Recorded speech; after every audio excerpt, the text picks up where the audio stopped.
రానున్నటువంటి పార్లమెంటు ఎన్నికలలో పోరాటాల గడ్డ, ఉద్యమాలకు ఊపిరి పోసినటువంటి ఈ తెలంగాణ గడ్డ వరంగల్ మరి అడ్డగా రేపు రాబోయేటువంటి పార్లమెంట్ ఎన్నికలలో ఉద్యమకారులైనటువంటి మేము 2001 నుంచి కూడా టీఆర్ఎస్ పార్టీ ఆవిర్భావం నుంచి విద్యార్థిగా, ఉద్యమకారులుగా, టీఆర్ఎస్ పార్టీ కార్యకర్తలుగా, ప్రస్తుతం బీఆర్ఎస్ పార్టీ కార్యకర్తలుగా అనేక కార్యక్రమాలలో పాల్గొని మరి పార్టీ అభివృద్ధి కోసం, పార్టీ సంక్షేమం కోసం ఎన్నో కార్యక్రమాలను చేపట్టినటువంటి మరి నిర్వహించినటువంటి ఓ కార్యకర్తలుగా ఇవాళ అడుగుతున్నటువంటి సందర్భం. మరి పత్రికా ముఖంగా మేము ఈరోజు పార్టీకి విజ్ఞప్తి చేస్తూ ఉన్నాం, పార్టీని రిక్వెస్ట్ చేస్తూ ఉన్నాం.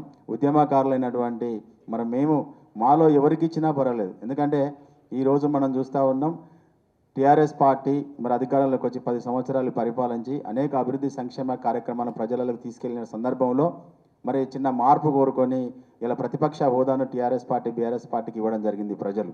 మళ్ళొక్కసారి కూడా ఆలోచిస్తూ ఉన్నారు.